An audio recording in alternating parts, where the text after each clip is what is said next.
What makes the Big Four so special? Master of Puppets, Reign in Blood, Peace Sells, and Among the Living are the 4 albums that brought thrash music to the mainstream. I have analysed the 4 most popular songs from each of these albums and identified 3 key traits that make this music special. In this video, we look at these 3 traits as well as how to apply them. To prove what I'm saying is accurate, we'll write a song as we go.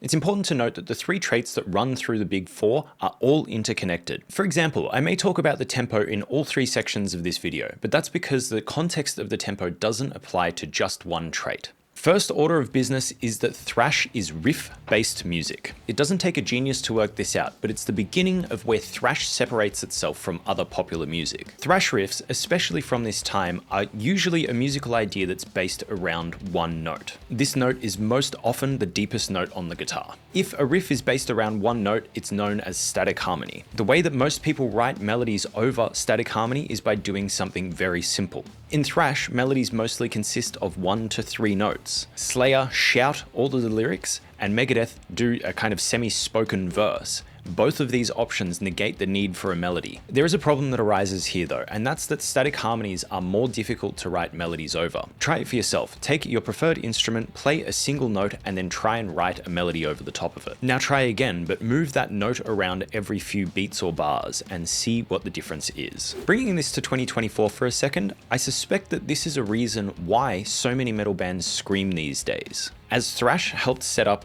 static harmony as a kind of normal thing for most metal subgenres, it meant that many guitarists write in this way. This leaves singers in a difficult position. An animalistic scream is far more evocative than someone perfectly singing a one-note melody. Do whatever you think is best, but if you're wondering why it's so hard to write melodies over the riffs you've been given, or your singer doesn't seem to be able to write good melodies over your riffs, try and inject some harmonic movement in there and see what changes. Back to the Big Four, a trick that these guys use to introduce some movement into what is otherwise a static harmony is by playing a riff exactly as it is, but starting from a new note, just like in Master of Puppets.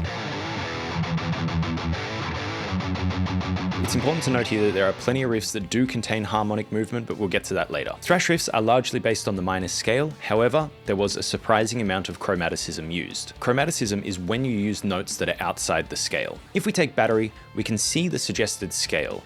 These are all the notes that are chromaticisms. Reign in Blood, the same thing. So this gives us our first set of guidelines. We want a fast riff that's based around the lowest note on the guitar. That doesn't have much regard for scale or harmonic movement. It's important to note that it should feel aggressive or in some way uncontrollable. Pro tip, when you're writing thrash riffs, play around with the octave, the flattened fifth, and the minor third. Also, opt for faster vocal lines. Singing at rap speeds is not inappropriate for this genre. Here's what I got. Change in front of me, cascading things I can't foresee.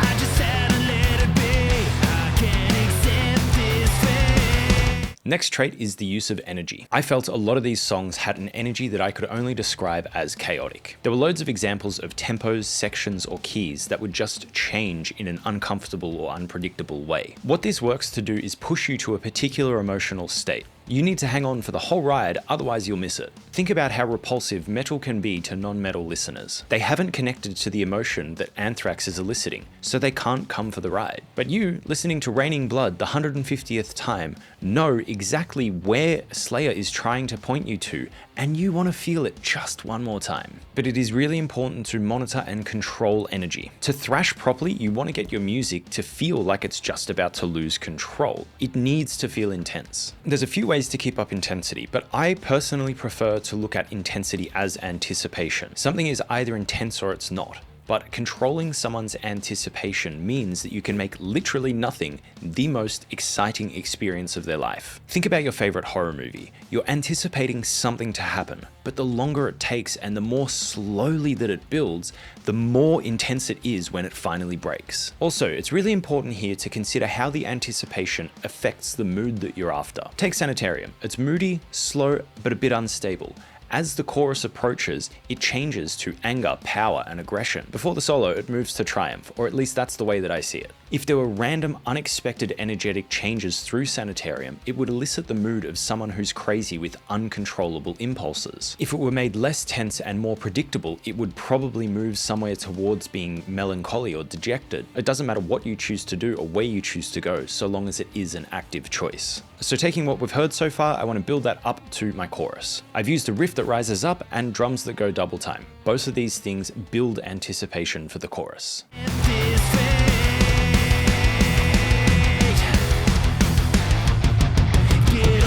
This brings me to the final section, musicianship. Every single one of these bands hosts a band full of great musicians that captured great recordings. Great singers?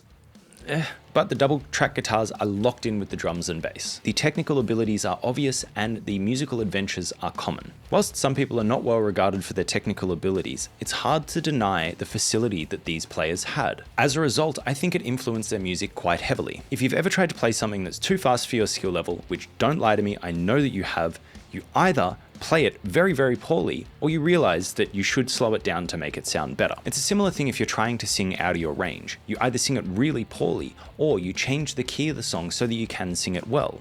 And sure, changing the key of a song is less than ideal, but it's infinitely better than not being able to perform it. My point is that these songs were all fast as fuck. Yes, some of the tracks are sped up. Yes, there is normal editing and normal production that went on behind the scenes, but compared to today's methods, these tools were primitive, and any good producer would have made the bands play their parts as properly as possible. Good producers still do that, but these things are way easier to bullshit these days. So with that in mind, here's the chorus that I created. I'm taking the energy to a new place, and I'm making sure that my technical abilities are influencing the decision-making process. Get on your knees, accept your leash. You must appease the God machine. I think it's really worth noting the difference in the bands here. These 16 songs have over 1.7 billion streams on Spotify. 1.2 billion of those belong to Metallica. I'm not here to argue about which band might be better or worse than the others, but clearly Master of Puppets had a larger cultural impact than any of the other albums. The biggest difference I noticed with Metallica and the other bands was Metallica used a lot of harmonic movement. They had a lot of melody. They also had far more dynamics from song to song as well as within each individual song. They also had less of the extreme and abrasive sounds that the other bands did lean towards. I think it's fine to write a whole song around a single riff, but if that riff compromises your abilities to make engaging vocals or interesting melodies, then my advice is to keep working. Write 10 or 20 riffs and write vocal or guitar melodies over the top. The ones where you can write the best melodies should be made into full songs. The ones where you can't write melodies over them can still be used, but save them for the musical sections. As I've said a few other times in this video, it doesn't matter to me what you do. Your focus should be on writing the best song possible, not shoehorning this amazing riff into an otherwise unenjoyable song. When you're writing thrash, if you want to lean more towards Metallica, use more harmony, use more melody. If you're wanting to lean to Slayer, choose something that's more chaotic and more aggressive with less vocal melody. If you're wanting more of a Megadeth sound, prioritize slower, groovier songs with more interesting guitar parts. And if you're wanting more of an Anthrax sound, fucked if I know what they're doing, good luck. If you're wanting to bring your skills up to 2024, please check out my video on Argent Metal here. Otherwise, let me know in the comments what genre you'd like me to cover next time. See ya!